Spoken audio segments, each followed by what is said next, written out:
Welcome back to Atlanta, Georgia, and we have our University of Georgia football head coach Kirby Smart is on the set with us, and of course, let's listen in what he had to say.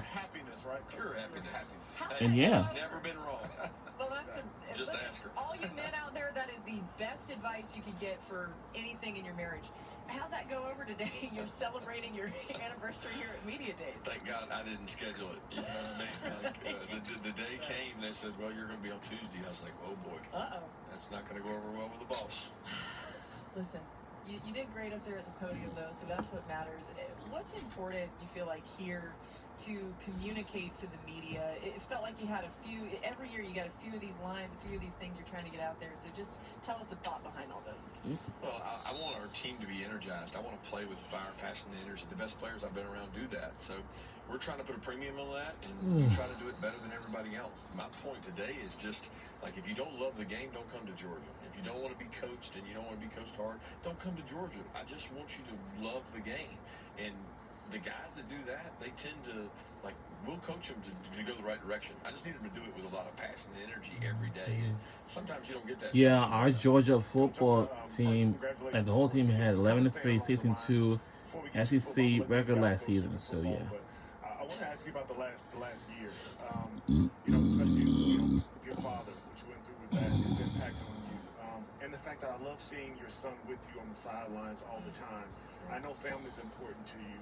Can you just talk a little bit about going through that with your dad, your family, the importance of having your son around, the importance of, obviously you're going to coach these young men to be great football players, but I do think in a locker room when they're able to see their coach go through triumphs and tragedies, able to see their coach and the relationship you have with your family, I think that's important too. So just talk a little bit about kind of the last year, what you've gleaned from that. Yeah, you never spend enough time with your parents, especially after you lost one. And that's my advice to everybody out there is, tell your parents, tell your loved ones, the ones who raised you, that you love them, because you never know the last time you're going to see them. It was just kind of a weird time for us in New Orleans, and it happened really fast, and tough deal. But, he had 76 great years, and we had a great time together, and I embrace every moment I get with my kids. My daughter and Weston and Julia are twins, and they're getting ready to decide what school they're going to go to, and I think about how much time I can spend with them now, because this time next year they're out of the house forever. And no football game will ever measure win or loss the time that I get to spend with my kids. So I appreciate you mentioning that. And I learned that from, Coach Rick and a lot of the coaches I've been around, that we'll be judged for different things, and how we raise our kids and how we impact these young men is much bigger. Curious, Coach, you talk about the fire, passion, energy. What are you doing to make sure you're getting that? And did you see that throughout the spring, summer, leading into fall camp? Well, it's one of the things we think's been missing, so we added it to our DNA traits. It's like we got all these other things, we covered a lot of them, but yet we still didn't have the difference. The difference is fire, passion, and energy. So we tried to pick guys that did it in the spring and let them be the example sets for that. It doesn't matter what your NIL is. It doesn't matter how big you are. It takes fire, passion, and energy, and these guys did that. I mean, we had a few guys really stick out, and I'm hoping it stays that way.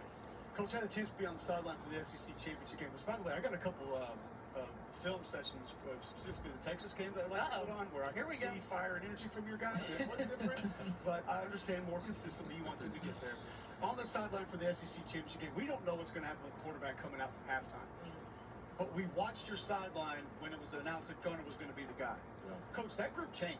Wait a minute, is that Cole Cobley? Oh yeah, I remember him from Field Pass. A couple of times that Gunner just has that it factor. Oh yeah, that's Cole Cobley on the right. I do remember him from when he used to be on the sideline reporter for the football games, and of course he used to do a field pass like he did, like the Rebel Fiesta Bowl, like he used to do, and the All-State Sugar Bowl, but he didn't even do it this one because of the terrorist attack in New Orleans, Louisiana. You mentioned the weapons. 3 of your 6 incoming transfers are to help bolster the receiver. And yeah, I mean, I didn't know Cole Cobley was going to be on the set too, and yeah. Yeah, so excited about those guys. I mean, we brought a couple transfers. Yeah, I'm in pretty sure the previous year. whole London Humphreys, one from Vanderbilt, who has had a great offseason. Okay, throw Noah in that factor. Throw Mr. Branch, who's really fast and explosive. I mean, he's going to have some toys that can help him in terms of getting the ball spread around and use these weapons. I think that's a big part of college football. You got to be able to throw and catch the ball down the field, and these guys can do it. Coach Nate Frazier, Josh McCray, Roger Robinson, you've got some healthy backs hopefully for this year. I think injuries really hampered the run game last year in many ways. Talk about the importance of the run game. You know, we think about Georgia.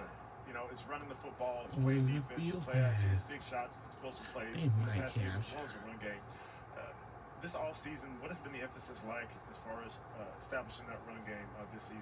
Yeah, we got to run the ball better. We got to stop the run better on defense. Those things usually are indicators of national championships and SEC championships. We were able to win an SEC championship, but we didn't do the things we need to do to be able to run the ball in the trenches between the tackles. And that starts with more than just up front. It starts with the backs, starts with the quarterback, starts with winning first down, and we want to be able to do those things better. If we, you know, that's the key to success. But on defense, we're going to get As more a possessions term, if we can stop the run. So it's Kirby Smart, he's aggressive, demanding head coach of all No doubt about times that. for the And Georgia getting after the Bulldogs. quarterback, applying pressure, especially from the edge. And the It's reason a why major two of he edge always led his players team to who the think have a biggest chance to really appearance step up. after the regular season. Oh boy, You I'm know, excited about all our guys. bowl We do a lot games more by and committee back-to-back in our national place. You know, Gabe Harris is the championships guy that had a says, good offseason. He didn't get to go through spring, but he worked really hard. to get whatever back. Hugh has had a great year for us. year He's it a kid is. from right here in Atlanta, But in I think he's gonna be a great 2022, player.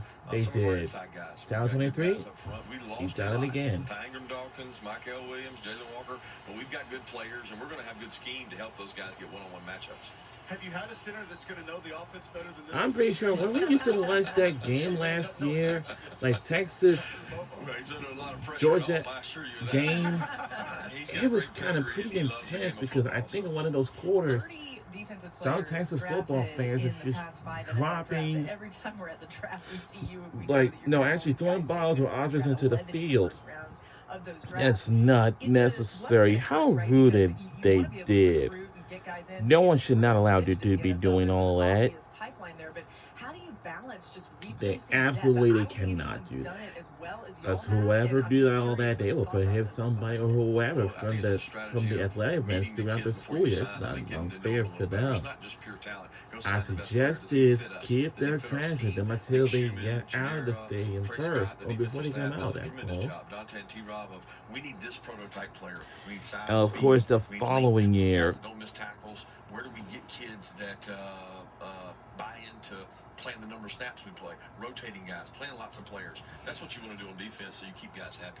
I mean, I feel like will everything you TikTok mentioned today, you just said app prototype will still player. be in the I see U.S. transfer portal and I see Elo If the Mendoza, sale, outside linebacker Army, and I'm thinking, okay, let's go watch this kid. what happened? Could No, not believe my eyes with will what the this young man sale is capable of. He feels like when somebody can prototype buy it? edge.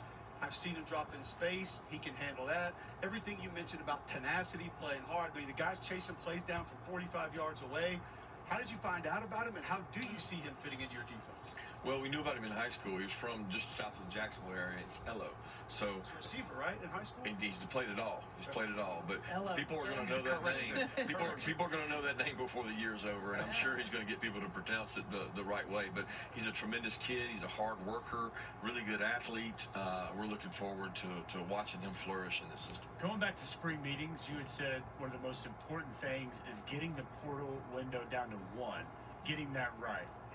We're going to see that? Is that going to happen? And what is the right time to have that portal window? I think everybody has their opinion on that. I don't know if we are. It's kind of out of our hands. I certainly feel like one window allows coaches to set their roster and manage their cap and their money and all the different things we have, the revenue share. It's a lot better when you got one window to worry about in terms of setting your players so you can develop your roster and get better and not have to do that twice.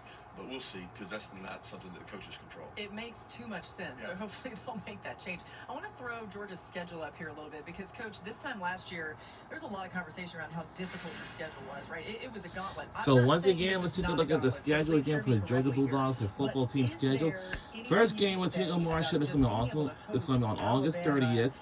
You've got On Ole at Miss 3:30 at p.m. on home. You've got ESPN, on the Texas SEC at on home. ESPN. Just knowing what your fan After base that, is take like on and how Austin Peay on the crazy 6th of it September. can be in there, We'll how travel to difficult it Knoxville, can be Tennessee on the for a road 13th. team. The 20th, we'll How do you take on, assess well, the you know, schedule? September 27th, big game against Alabama. That's a big night game. This one will be held in Athens, Georgia. October 4th, take on Kentucky. October 11th, we'll take on Auburn. We'll travel to Auburn, Alabama. Then on October 18th, we'll take on Ole Miss again, rematch. And then November 1st, we'll take on Florida as a rivalry game. November 8th, we'll take on Mississippi State. And we'll travel to Starkville, Mississippi. Then November 15th, we'll take on Texas, but this time we'll be at Athens, Georgia. And that goes for the last game of the season on November 22nd against Charlotte 49ers. And then on November 28th or the 29th, we will have a rivalry game against Georgia Tech Yellow Jackets, but this time it's going to be taking place at the Mercedes-Benz Stadium, Atlanta, Georgia. Like the SEC championship game always held that every year. There's no game on that schedule. Our kids aren't going to be up to play because in football you only get so many games. That's what's so different. And of course, these guys got to be neutral because they got another game the next day. We can't afford to do that. So when you look at that schedule, every game's going to be important. But those ones you mentioned, I don't have to worry about motivation those weeks. Like, it's going to take care of itself. You get to go play in an awesome environment. I think that's what college football is. I love the fact that if everybody could go play electric schedules like that, yeah, you'd have more teams with losses, but the teams actually get better. You get better when you play really good people, even if you lose. Coach, there's one thing that stuck out to me in big games for your ball club last year. You were rugged. You were more rugged than some of the teams you played against. You talk about time. There were some other aspects of college football. The physical portion has been taken away and taken away and taken away. It's at a minimum now. How do you utilize it to the extent that your team can still go out and be better than that than most of the people you play each year? Yeah, we're not going to get away from physicality. Regardless of how many practices you can get or how many times you can have pads on, you're not going to be a good football team if you're not physical. And look, you're not going to be a good tackler if you don't tackle. You're not going to be good at those things. And at the end of the day, we think that's our edge a little bit. Like, we got to be a little tougher and a little more physical than people because at the end of the day, everybody wants to talk about the roster and the talent level of the roster. It comes down to mental toughness and physical preparation in our league. Can you go on the road and play in tough environments? And that's kind of what we're bred to do at our place. Yeah, which comes down to coaching too. It's why you're one of the best to ever do it. We appreciate you spending time with us here. Have a great rest of the off season, and we can't wait to see you when the season kicks off. I will be looking forward to seeing him at his games, and we'll watch his games throughout the season. Exactly. Shout out to Mrs. Smart. And coming up next, we have a Talking Volunteers will be coming our way next. When we come back after these messages, that's Coach getting demiked. Now he's free. Say bye-bye. and we will see him very soon in his upcoming season. He's my favorite head coach of all time. It's for the University of Georgia.